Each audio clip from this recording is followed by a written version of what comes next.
اللہ کے محبوب علیہ الصلوۃ والسلام نے ایک بڑی خوبصورت بات ارشاد فرمائی، ذرا سنیے اور اس کا لطف لیجئے، اور حضور کے دیے گئے اس وعدے پہ دل کے قرار کا سامان کیجئے۔ اللہ کے محبوب علیہ السلام نے ارشاد فرمایا کہ من یکفل لی اللہ یسأل الناس شیئا،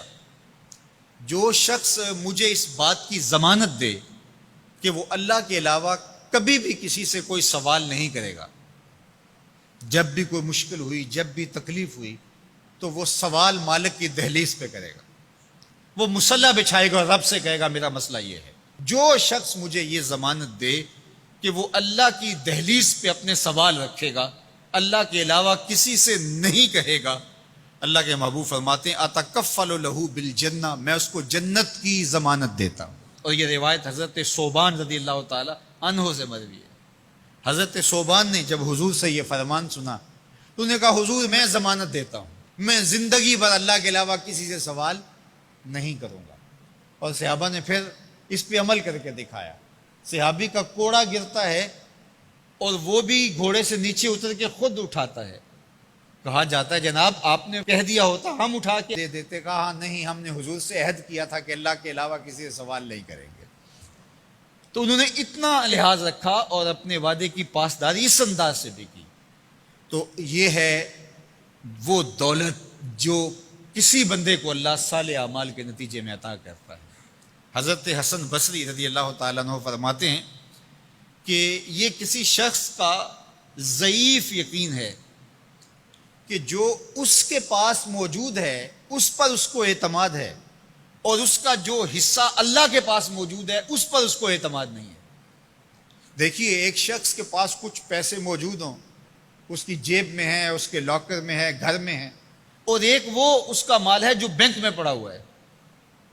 تو جس طرح وہ اپنے ہاتھ میں موجود پیسوں پر مطمئن ہوتا ہے، بینک میں پڑے ہوئے پیسوں پر بھی ایسے ہی مطمئن ہوتا ہے، کہتا ہے وہ بھی میرے ہی ہیں۔ تو جو شخص بینک میں پڑے ہوئے پیسوں پر تو مطمئن ہے، گھر میں موجود رقم پر تو مطمئن ہے، اس کے ہاتھ میں اس کی جیب میں جو ہے اس پر تو مطمئن ہے، اور اس کی قسمت کا جو ابھی اللہ کے پاس ہے اس نے ابھی اس کو دیا نہیں، اس پہ مطمئن نہیں ہے، تو حضرت حسن بصری فرماتے ہیں اس سے بڑھ کر ذوف یقین اور کیا ہوگا کہ جو اس کے پاس ہے، جس کو چرایا جا سکتا ہے، جس کو چور کھینچ سکتا ہے،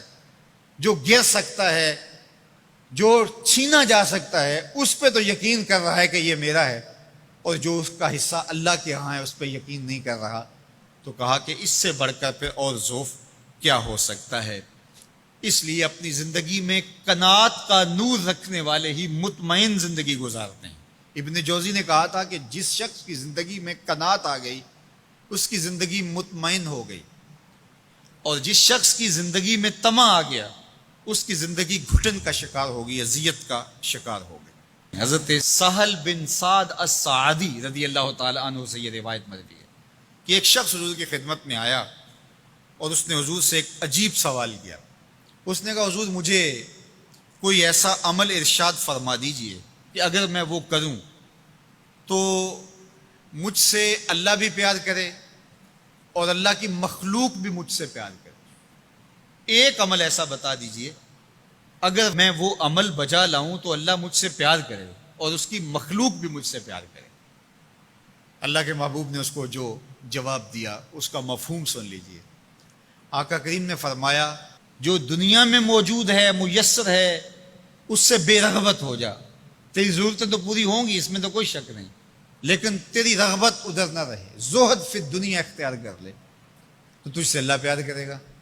کہ یہ بندہ دنیا میں رہ کے بھی دنیا کا نہیں میرا ہے۔ اور جو لوگوں کے پاس ہے ان سے بے نیاز ہو جا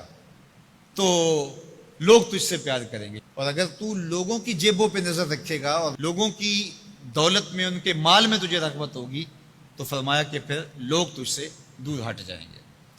تو اللہ قناعت کا نور عطا فرماتا ہے شخص کو جو اچھے اور صالح اعمال بچا لائے۔